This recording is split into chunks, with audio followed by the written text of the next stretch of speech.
Hello, c'est Panam Ostéo. Je sais pas vous, mais moi ce matin je me suis levé avec un petit mal de cou. J'avais du mal à tourner la tête à droite, à gauche.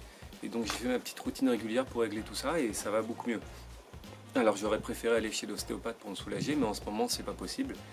Et je suis sûr que vous êtes nombreux dans mon cas. D'ailleurs j'ai pas mal de patients qui m'ont appelé pour me demander comment soulager leur cervicalgie ou leur torticolis parce qu'ils ont beaucoup de mal. Effectivement, vous avez souvent beaucoup de mal à vous étirer, à atteindre cette zone, à vous soulager parce que c'est une zone qui est difficile à étirer, qui est très inflammatoire parce qu'elle contient plein de petits muscles et pas mal de nerfs et qui est difficile à atteindre. Donc on a du mal à s'y prendre.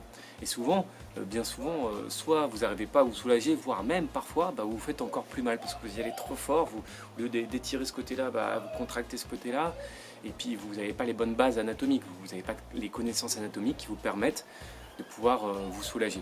Donc aujourd'hui, ce que je vais faire, c'est qu'on va discuter un petit peu des causes de ces douleurs au niveau du cou. En ce moment, moi, j'en vois pas 36, j'en vois à mon sens 3 dans cette période-là. La première, c'est le stress.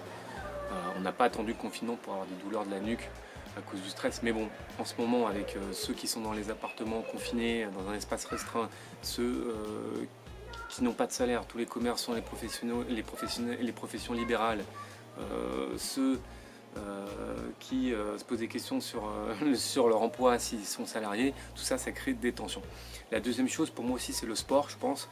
Si vous faites des abdominaux d'une manière inadaptée ou des crunchs, vous pouvez vous faire mal au cou, si vous étirez pas bien. Et la troisième chose, ça va être le télétravail. Suivant la position que vous prenez devant votre ordinateur, si vous êtes un petit peu avachi, vous ne réglez pas bien l'écran, l'inclinaison de l'écran de votre ordinateur portable. Donc si vous l'inclinez trop vers vous, vous allez être un peu comme ça. Si vous mettez trop près de l'écran, vous allez utiliser trop vos muscles des yeux qui vont tirer sur votre nuque. Enfin bon, on ne va pas rentrer dans les détails aujourd'hui, c'est pas le but. Donc ce que je vais faire, c'est que je vais vous donner, comme la dernière fois, 3 exercices que j'ai testés sur moi, sur mes patients, qui à mon sens me semblent efficaces et que vous pouvez appliquer partout, chez vous, au bureau. Donc on va commencer avec un premier exercice. Alors pour ce premier exercice, je vous propose tout simplement de vous tenir droit, voilà, sur votre chaise. Vous pouvez effectuer ça debout aussi, c'est même encore mieux. Donc vous tenez droit et vous allez tout simplement descendre les épaules au maximum. Voilà. Et en descendant les épaules, vous positionnez vos mains comme ceci, comme si vous appuyez sur un plancher. Donc vous descendez ce plancher au maximum en descendant les épaules. Et le fait de faire ça, tout simplement, ça va abaisser vos clavicules et donc ça va étirer les trapèzes et les scalènes qui s'insèrent sur les premières et deuxièmes côtes. Voilà, donc on détend, on abaisse les épaules, voilà, très bien. Une fois qu'on a fait ça, vous allez inspirer. Voilà, ce qui a pour effet d'abaisser les premières et deuxièmes côtes. Et donc ça, c'est très important parce que dans cet étirement, ce qui est très important, c'est d'étirer aussi les scalènes. C'est des muscles qui s'insèrent dans les côtes, sur les premières et deuxièmes côtes et au niveau des cervicales, et c'est souvent eux qui vont vous faire mal et non pas le trapèze. D'accord? Donc c'est là d'où vient votre erreur anatomique. Donc on étire bien ces muscles-là en soufflant, en expirant. Une fois que vous êtes là, vous laissez aller votre nuque. Voilà. Alors vous pouvez chercher en rotation. Vous cherchez le point de tension. Donc vous cherchez en rotation. Vous faites une flexion, une extension, suivant ce que vous sentez. Voilà. Là, vous allez maintenir 45 secondes, voire plus, en suivant, jusqu'à la disparition du point de tension. Voilà. Et une fois que vous avez fini, vous revenez doucement et vous faites tout simplement pareil de l'autre côté. Donc, j'abaisse les épaules, j'expire de manière à abaisser mes côtes. Et là, je viens chercher, je peux vous dire que ça tire. Alors, ça peut tirer même jusque dans le bras, jusque dans l'avant-bras, dans la main. Je pense que si vous le faites en même temps que moi, vous pouvez le sentir. Voilà, ça tire et vous sentez aussi que ça tire dans la nuque, ça tire jusque dans les oreilles, parfois dans le crâne, vous inquiétez pas, c'est tout à fait normal, c'est des pincements nerveux parce qu'on étire des muscles très profonds qui pincent des nerfs. Voilà. Et voilà, la même procédure et on reste jusqu'à la disparition de la tension. Donc voilà, vous voyez, sur cet étirement, ce qui est très important, c'est vraiment d'abaisser les épaules et de pousser ce plancher, ce qui va avoir pour effet aussi de tendre encore plus toutes les aponevroses et les fascias profonds. Voilà, donc vous faites ça. Et le deuxième exercice, ça va être de jongler avec des balles. Il paraît que c'est très bien pour la nuque et je n'avais pas testé et du coup c'est vraiment efficace. Non, je rigole. En fait, ces balles de tennis, ça va devenir vos meilleurs amis. Tout simplement parce qu'on les connaissait hein, pour se masser les pieds, on appuyait avec le pied sur la balle, c'était très bien. Mais moi, j'ai pensé que ça pouvait être très efficace aussi pour soulager votre nuque.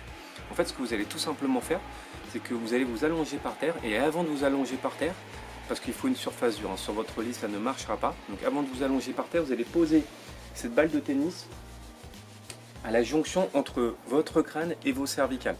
Donc vous la mettez là au milieu et vous vous allongez. Vous restez comme ça allongé 1 minute, 2 minutes, 3 minutes, 5 minutes s'il faut, le temps de ressentir cette détente dans la nuque. Vous allez sentir que ça détend des tensions dans le visage, des tensions au niveau du crâne, des tensions au niveau du haut de la nuque. Ça crée une détente globale parce que ça va relâcher des points de tension où il y a beaucoup de paquets vasculo-nerveux qui passent au niveau de la base du crâne. Donc ça relâche votre système nerveux. Ça va relâcher les insertions haut du trapèze et ça va relâcher aussi ce qu'on appelle les méninges.